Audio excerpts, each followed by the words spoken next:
नमस्कार, मैं किरण सांगवान और आप देख रहे हैं तेज क्लासेस रोहतक। समय के साथ तेज चलने के लिए सब्सक्राइब करें हमारा यूट्यूब चैनल तेज क्लासेस रोहतक। सीडीपी की सीरीज चली हुई है जिसमें हम चैप्टर 7 के बारे में बात करेंगे, जो है कोलबर्ग्स की मॉडल डेवलपमेंट की थ्योरी, जो इम्पोर्टेंट है आपके सी टैट के लिए, एस टैट के लिए, पी टैट, ट्रेट, यूपी टैट, सभी तरह के टैट के लिए जिसमें साइकोलॉजी से रिलेटेड क्वेश्चन आते हैं। तो चलिए शुरू करते हैं आज का टॉपिक, जो है कोलबर्ग का मॉडल डेवलपमेंट। तो पहले जानते हैं कि कोलबर्ग कौन थे। Kohlberg's theory of model development. Lawrence Kohlberg, जिनका जन्म 1927 से लेके 1927 में हुआ और 1987 में उनकी मृत्यु हो गई थी। वो क्या थे? वो एक साइकोलॉजिस्ट थे। उन्होंने मॉरल डेवलपमेंट की थ्योरी दी, यानी कि नैतिक विकास की थ्योरी दी, जिसमें उन्होंने बताया कि हमारी जो सेंस है वो हमें बताती है कि सही और गलत क्या है। हमारी एज के अकॉर्डिंग वो चेंज होता है, हमारी एज की लेवल के अकॉर्डिंग। ठीक है, तो वो क्या है, जिन प्याजे से बहुत प्रभावित थे और उनके बाद उन्होंने अपने मॉरल डेवलपमेंट की थ्योरी दी थी। How do we develop a sense of justice, कि कैसे हम अपने उस न्याय के विकास को कैसे, उस सेंस को कैसे डेवलप कर पाते हैं। How do we learn to make moral judgement, और हम कैसे मॉरल जजमेंट करना सीखते हैं। ठीक है, तो इसमें क्या है, हमारी जो मोरालिटी है, मोरालिटी में क्या आता है, हम डिसाइड कर पाते हैं। मोरालिटी में क्या आता है, मोरालिटी में हम डिसाइड कर पाते हैं कि क्या सही है और क्या गलत है। ठीक है, नैतिकता से भी यही तात्पर्य है कि आपकी जो ये नैतिकता है वो जन्मजात नहीं होती, बल्कि इसको सामाजिक परिवेश से सीखा जाता है कि हमें समाज में कैसे रहना है। तो ये चीज़ें हम सीखते हैं समाज में रह के। तो नैतिकता से तात्पर्य सही और गलत में अंतर करना है। कोलबर्ग के अनुसार सही और गलत के बारे में जो निर्णय लेने में शामिल चिंतन होता है, उस प्रक्रिया को नैतिक तर्कना या नैतिक मॉरल रीजनिंग कहा जाता है। क्या कहा जाता है उसको?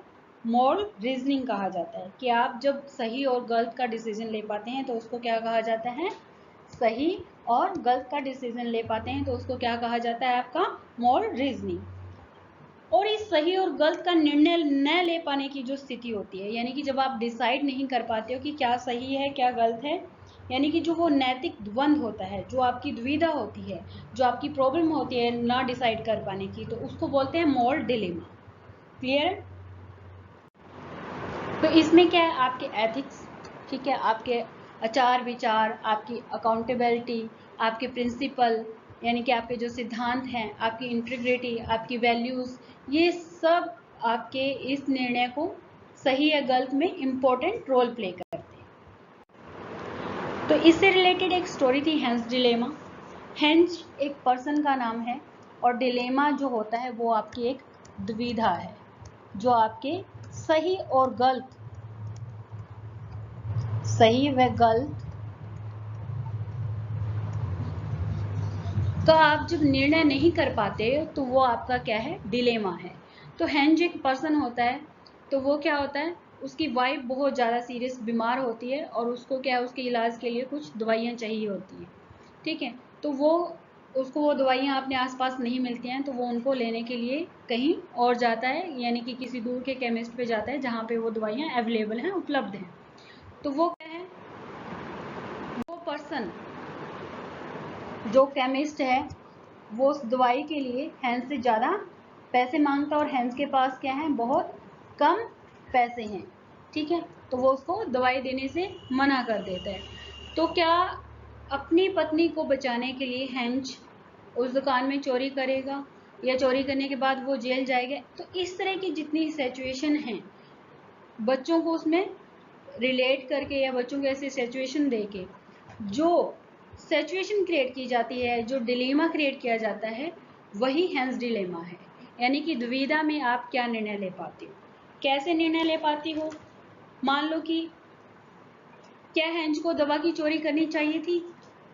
क्या चोरी करना गलत है या सही है? क्यों? क्या एक पति का कर्तव्य है कि वह अपनी पत्नी की दवा के लिए चोरी करके लाए? क्या दवाई बनाने वाले को हक है कि वो मतलब दवाई के इतने सारे पैसे मांगे? तो ये सारी सिचुएशन है, और उन सारी सिचुएशन में एक पर्सन क्या करेगा, तो वो क्या है, मोरल रीजनिंग के द्वारा आपका लिया गया निर्णय है। ठीक है, क्लियर है?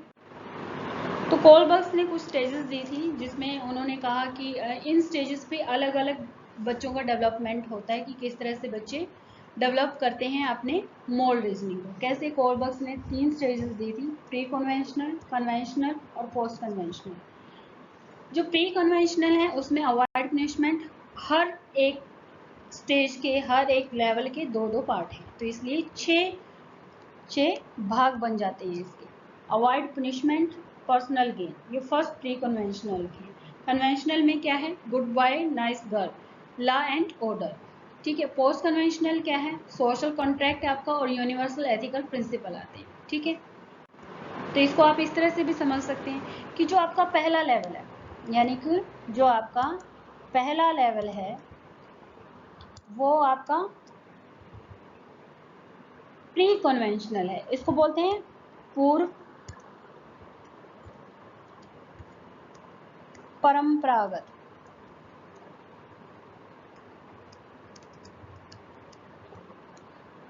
ठीक है।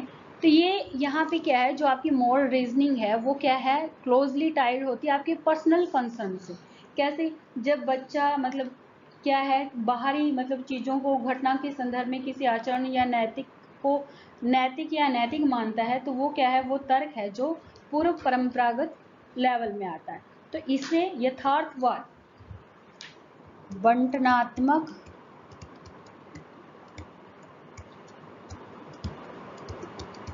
यथार्थवाद या डिस्ट्रीब्यूटिव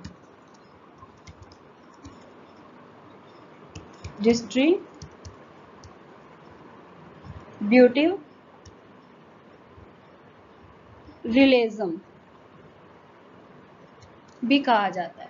क्यों कहा जाता है, इसमें क्या है, बच्चे को क्या है, ओबीडेंस एंड पनिशमेंट होता है। वो सोचता है कि अगर मैं आज्ञा का पालन नहीं करूँगा तो मुझे किसी काम के लिए ऐसे सजा मिलेगी। ठीक है। और दूसरा क्या है, बच्चे में क्या है, सेल्फ इंटरेस्ट ओरिएंटेशन होता है, यानी कि what is in it for me, कि इस चीज़ में मेरे लिए क्या है। राइट और रॉन्ग का जो फंक्शन रिवार्ड है, this stage where you can scratch my back and I scratch your back, mentally dominance. इसमें क्या है कि अगर आप मेरे लिए कोई काम करोगे तो ही मैं बदले में आपके लिए कोई काम करूँगा। तो इस लेवल में क्या है, ये चीज़ें हैं। या कोई बच्चा किसी को मार देता है तो बदले में वो क्या है, बच्चा भी। तो जो ये मॉरल रीजनिंग है वो 4 साल के बाद ही डेवलप होती है, 4 इयर्स के बाद। ठीक है। तो दूसरा जो लेवल है वो है कन्वेंशनल। कन्वेंशनल होता है परंपरागत। ठीक है। तो इसमें क्या है, here more reasoning arise from comparing one's action with society expectation. तो इसमें क्या है, सोसाइटी और रूल्स को ज़्यादा इंपॉर्टेंस दी जाती है। इंट्रापर्सनल अकॉर्ड एंड हार्मोनी, यानी कि आप बच्चा क्या है, इस स्तर में नैतिकता पर समाज का ज़्यादा नियंत्रण होता है। क्यों होता है, बच्चा जो सामाजिक रूल को ज़्यादा मानता है, वो क्या है, गुड बॉय गुड गर्ल का कॉन्सेप्ट इसमें आता है कि बच्चा क्या है, अच्छे से परफॉर्म करेगा, कि उसे जो आसपास के लोग हैं, अच्छा लड़का अच्छी लड़की ऐसे बोलें। ठीक है। क्लासमेट्स में क्या है, कंपटीशन की भावना होती है कि हाँ मतलब अच्छा स्कोर लेके आना ताकि लोग उसे अच्छा बोलें। ठीक है। दूसरा क्या है कि जो सोसाइटी के लिए रूल बनाए जाते हैं उनको फॉलो करना है, कि हाँ नियम को नहीं तोड़ना है, नियम को फॉलो करना है। उसमें सामाजिक नियमों के प्रति नैतिकता का विकास होता है।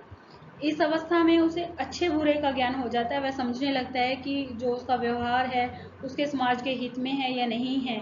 ठीक है। और जो किशोर हैं वो क्या सोचते हैं कि जो कानून बनाए गए हैं उनके द्वारा क्या है, समाज को सुधारा जा सकता है। ठीक है। और जो लास्ट लेवल है पोस्ट कन्वेंशनल लेवल, तो ये लेवल क्या है, moral reasoning closely tied to personal ethics. यानी कि पर्सनल एथिक, वो अपने विचारों से अपनी भावनाओं से वो सोचता है कि मोरल रीजनिंग से ऊपर उठ के सोचता है। कैसे, इसमें सोशल कॉन्ट्रैक्ट ओरिएंटेशन, इसमें आत्म अंगीकृत नैतिकता का मूल्य स्तर भी कहते हैं। ठीक है। कोलबर्ग के नैतिक विकास के सिद्धांतों में इस सिद्धांत को सबसे ऊपर माना गया है। ठीक है। तो क्या है, laws as viewed as social contract that promotes the greatest good for the greatest number of peoples, unjust laws and police must therefore be resisted। यानी कि जो चीज़ें इम्पोर्टेंट हैं उन्हीं को लगाया जाएगा, और जिनमें नीड है कि चेंज किया जाए तो उनको चेंज कर दिया जाता है। यूनिवर्सल एथिकल प्रिंसिपल में क्या है कि मोरल रीजनिंग बेस्ड होती है आपके यूनिवर्सल एथिकल्स पे, कैसे आपके जो आचार विचार हैं उन पे।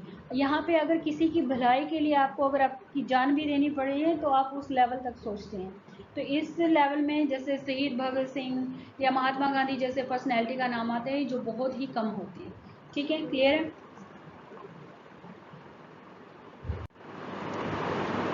तो इसके कुछ आलोचनाएं की गई हैं जो कोलबर्ग की थ्योरी है। ठीक है, तो क्या क्या आलोचनाएं की गई हैं?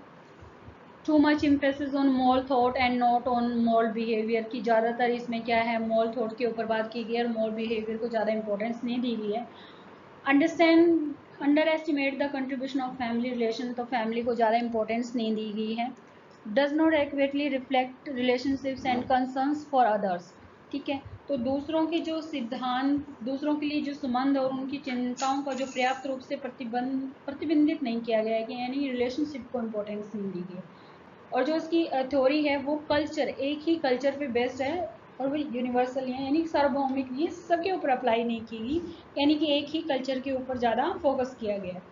और इसमें क्या है, stage theories in general are not accurate to explain moral development, general theory की तरह है और इसको मतलब मॉरल डेवलपमेंट की तरफ पूरा एक्सप्लेन नहीं किया गया है और मोस्टली मेल रिलेटेड है।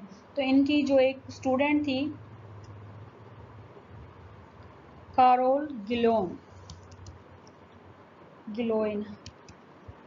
ठीक है, उन्होंने इसका क्रिटिसाइज किया है कि मतलब कि ये मेल बेस्ड थ्योरी है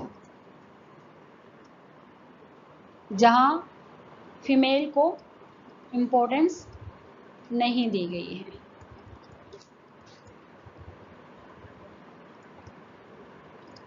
क्लियर। तो आज की हमारी ये वीडियोस यहीं पे ख़त्म होती है। वीडियो अच्छी लगे तो लाइक करें, शेयर करें और हमारे यूट्यूब चैनल तेज क्लासेस रोहतक को सब्सक्राइब करें। कमेंट अवश्य करें ताकि आने वाले वीडियोस में हम आपको और बेहतर वीडियोस प्रोवाइड करवा सकें। धन्यवाद।